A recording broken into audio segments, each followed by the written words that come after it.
باللہ من الشیطان الرجیم۔ پچھلی آیات میں ہم نے کیا پڑھا کہ ہم نے نیچر دیکھی، ایک انسان کی، ایک فرشتوں کی، اور ایک ہم نے پڑھی شیطان کی، ابلیس کی نیچر ہم نے پڑھی۔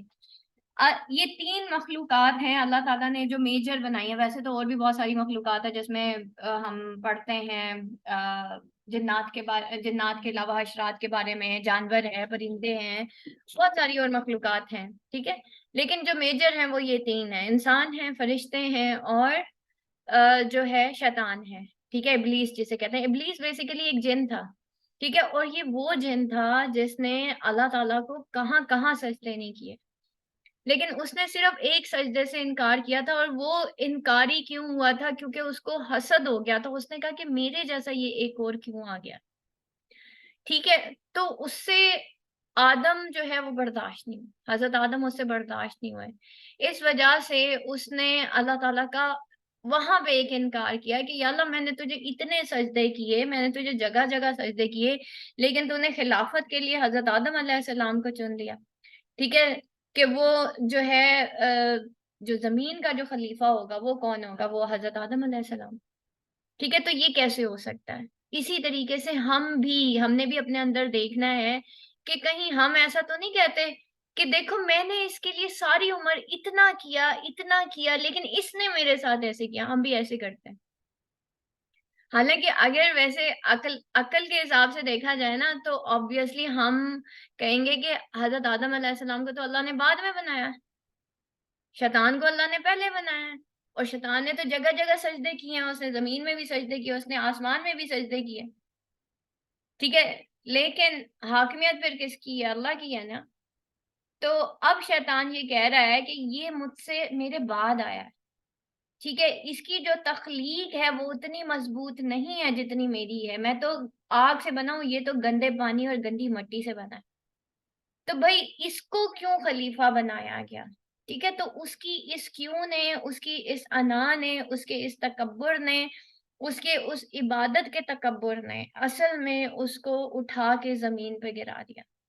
تو جس کی وجہ سے وہ جنت میں نکالا گیا، اور اس نے اللہ تعالیٰ سے وعدہ کیا تھا کہ جب جب تیرا بندہ نا تیرے دین پہ چلے گا نا میں اس کو بھٹکاؤں گا، میں آؤں گا آگے سے، پیچھے سے، دائیں سے، بائیں سے، ٹھیک ہے۔ یہ شیطان کا وعدہ ہے، یہ وہ شیطان ہے جس نے حضرت آدم علیہ السلام کو بھی نہیں چھوڑا تھا، اور یہ ہر اس راستے پہ بیٹھا ہے جو جنت میں جاتا ہے، یہاں تک کہ جب انسان کی آخری جو ہے نا وہ ٹائم آتا ہے نا، نزاع کی حالت جسے کہنا چاہیے، اس وقت بھی شیاطین، ایک طرف شیاطین ہوتے ہیں، ایک طرف فرشتے ہوتے ہیں، دونوں اپنا فل زور لگاتے ہیں۔ شیاطین کوشش کرتے ہیں کہ یہ انسان نہ کفر کی حالت میں مر جائے، نا امیدی کی حالت میں مر جائے، ٹھیک ہے۔ اور آپ کو پتہ ہے نا کہ کفر جو ہے، اگر آپ کفر کرتے ہیں تو آپ سیدھے جہنم میں دائرہ اسلام سے خارج ہو جاتے ہیں، ٹھیک ہے۔ تو اصل میں وہ یہ چاہ رہا ہوتا ہے کہ یہ بندہ نا امیدی کی حالت میں مرے، ادھر سے فرشتے زور لگا رہے ہوتے ہیں کہ یہ بندہ کہیں مغفرت کر لے، ٹھیک ہے، مغفرت کر لے تاکہ جو ہے اللہ تعالیٰ اس کے لیے آسانی کرے۔ مجھے اچھے سے یاد ہے میں نے ایک پیشنٹ دیکھی تھی جو کہ آخری ان کے ایام تھے اور وہ نزاع کی حالت میں تھی، تو ڈاکٹرز نے ایسے ہی کہا، انہوں نے کہا کہ جی آپ ایسا کریں، ان کی نزاع کی حالت بہت لمبی ہوگی، آپ نا صدقہ کریں۔ اور ایک اور چیز جو ڈاکٹر نے کی نا، اس نے مجھے کہا کہ جتنے بھی لوگ نزاع کی حالت میں ہوتے ہیں نا، اللہ ان کو کچھ لمحوں کے لیے بالکل ٹھیک کر دیتا ہے تاکہ وہ جو ہے استغفار کر لیں، وہ کلمہ پڑھ لیں، وہ اپنے گناہوں کی معافی مانگ لیں۔ دیکھیں قیامت کے جب ہم مر جائیں گے نا، ہم مغفرت کو ترسیں گے، ٹھیک ہے، ہم صدقے کو ترسیں گے، دو چیزیں مردے کو چاہیے ہوتی ہیں، ٹھیک ہے۔ تو مغفرت، دعائے مغفرت اور صدقہ، یہ دو چیزیں ہیں، اور وہ اینڈ پہ کیا اللہ تعالیٰ کیوں ہمیں دوبارہ سے اٹھاتے ہیں؟ ایک دفعہ ضرور اللہ تعالیٰ جو ہے نا وہ کہتے ہیں، مطلب ان کی یہ آبزرویشن تھی کہ موسٹلی پیشنٹس کے ساتھ ایسے ہوتا ہے۔ اب میں نے جس پیشنٹ کو دیکھا ان کو میں اتنے دنوں سے نزاع کی حالت میں دیکھ رہی تھی، اور میں دعا کر رہی تھی یا اللہ ان پہ اپنا کرم کر دے، لٹرلی ایسی حالت تھی کہ بندہ نہ چاہتے ہوئے بھی یہ کہہ رہا ہوتا ہے کہ یا اللہ ان پہ اپنا کرم کر دے، اپنا پردہ کر دے، کیونکہ ظاہری بات ہے ان کی جو لائف ہے وہ بڑی میزریبل ہو گئی ہے۔ ایک دن وہ بالکل ٹھیک ہو گئی، بالکل، مطلب ہم خود حیران تھے کہ واٹ ہیپن نا، مطلب ماشاءاللہ شی واز اوکے، لیکن ان کی ایک ہیبٹ تھی، میں نے یہ بھی پڑھا تھا کہ انسان ہیبٹ پہ جیتا ہے، جب اس کی موت ہونے والی ہوتی ہے نا تو وہ وہی کرتا ہے جو اس کی ہیبٹ ہوتی ہے، اچھا ان کی پتہ ہے ہیبٹ کیا تھی؟ وہ ارلی مارننگ جیسے ہی اٹھتی تھی وہ سب کو فون کرتی تھی، سب کے گھر کے معاملات پوچھتی تھی، کچھ لوگوں کی وہ غیبتیں کرتی تھیں اور یہ وہ سارا. ڈو یو نو اس دن ان کا بیٹا ان کو کہتا رہ گیا امی اللہ سے معافی مانگ لے، امی یہ لو ہم تو بخشے بخشائیں، دیکھا نہیں میں ٹھیک ہو گئی ہوں. اور ان کی سیم وہی چیزیں اور وہی سارا کچھ کہ ان کو کچھ گھنٹے میں لیتے اس دن. And same as the thing کہ وہ وہی کچھ کر رہی تھی جو انہوں نے اپنی ساری زندگی کی. تو میں نے ایک جگہ یہ چیز پڑھی تھی کہ انسان وہی کرتا نزاع کی حالت میں، اور اگر اس کو یا اس کی زبان وہی بول رہی ہوتی ہے، کیونکہ نزاع کی حالت میں آپ کی زبان بھی بند ہو جاتی ہے نا، تو زبان وہی بولتی ہے جو زبان کو ہیبٹ ہوتی ہے، ہیبیچول. اچھا ان کے منہ سے ہم نے وہ والی باتیں بھی سنی جو وہ ہیبیچولی کرتی تھی، لوگوں پہ الزام تراشی کرنا. And I was just shocked کہ میں نے وہ جو تھیئریز کہیں کتابوں میں پڑھی تھی میں نے وہ لائیو دیکھی. And I was literally shocked, اور مجھے آج بھی وہ مومنٹ بھولتا نہیں ہے کہ یار انسان کی موت ایسے ہوتی ہے. یعنی کہ وہ اپنے گناہ خود بتا رہا ہے نزاع کی حالت میں، ٹھیک ہے، یا وہ اپنے.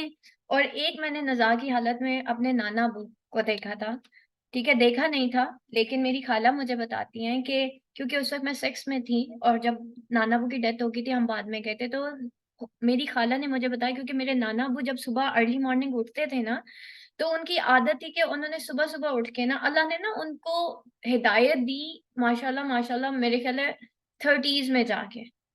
اس کے بعد انہوں نے ایسی نماز پکڑی انہوں نے کبھی چھوڑی نہیں. اور ان کی نا ہیبٹ تھی وہ صبح صبح اٹھتے تھے نا انہوں نے سورہ یاسین اور سورۃ الملک ضرور پڑھنی ہوتی تھی. جب نانا ابو کی شوگر فال کر گئی نا تو خالہ بتا رہی تھی کہ مطلب ان کے دوست ادھر کھڑے ہوئے تھے اور اینڈ میں جب ڈاکٹرز نے جواب دیے تھے یا وہ گھر آئے تو خالہ کو کہا ان کے نانا ابو کے دوست نے کہ بیٹا ایسا کرو سورہ یاسین پڑھو، ٹھیک ہے.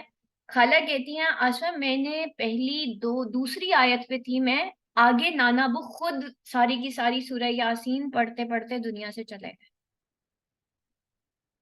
آپ سوچیں ذرا، میں نے آپ کو 2 واقعات سنائے ہیں اور یہ حقیقتاً ہوئے ہیں.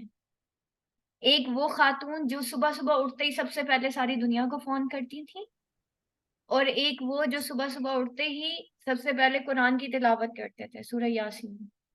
اور سورہ یاسین آپ کو پتہ ہے کس وقت پڑھی جاتی ہے تاکہ جب انسان کی ڈیتھ ہو تو اس کے لیے آسانی ہو جائے. اور کیا ہی بات ہے کہ ایک انسان کو ہیبٹ ہے کہ وہ سورہ یاسین. اور نانا ابو کی قبر سے اتنی خوشبو آ رہی تھی، اتنی خوشبو آ رہی تھی، جتنے بھی لوگوں نے ان کو دیکھا کیونکہ he was very very brave ماشاءاللہ، باایمان انسان تھے. ان کی ایک ٹانگ کٹی ہوئی تھی، انہوں نے ایک ٹانگ پہ ساری زندگی گزاری اپنی ساری جوانی. اور تو وہ جو جس نے ان کی قبر کھودی تو اس نے خود کہا تھا کہ جو گورکن ہوتا ہے کہ جب میں قبر کھود رہا تھا تو اس قبر میں سے خوشبو آ رہی تھی. ٹھیک ہے، تو دیکھیں اللہ تعالیٰ ہر کسی کا نا اینڈ بڑا خوبصورت کرے، لیکن جب اینڈ ہو رہا ہوتا ہے نا تو ارد گرد کے لوگوں کو فیلنگز آ رہی ہوتی ہے. میں نے ایک ایسا بھی کیس دیکھا کہ وہ خود کہہ رہے تھے کہ میرے بستر میں تم نے کانٹے ڈال دیے ہیں، تم میرے بال کھینچ رہے ہو. سوچیں.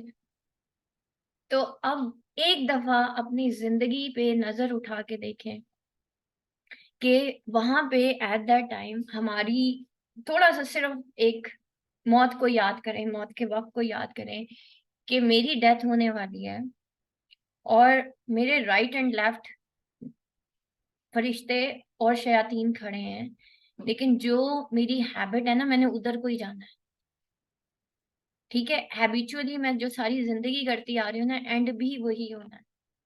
ٹھیک ہے، اگر ساری عمر آپ بیٹا بیٹا بیٹا کرتی رہے مرتے ہوئے بیٹا ہی منہ سے نکلنا ہے. دعا کرے بیٹے کی جگہ کلمہ نکلے، لا الہ الا اللہ نکلے یا اللہ تعالیٰ کا کلام نکل آئے. ٹھیک ہے، تو یہ ہم نے کوشش کرنی ہے. آگے چلتے ہیں.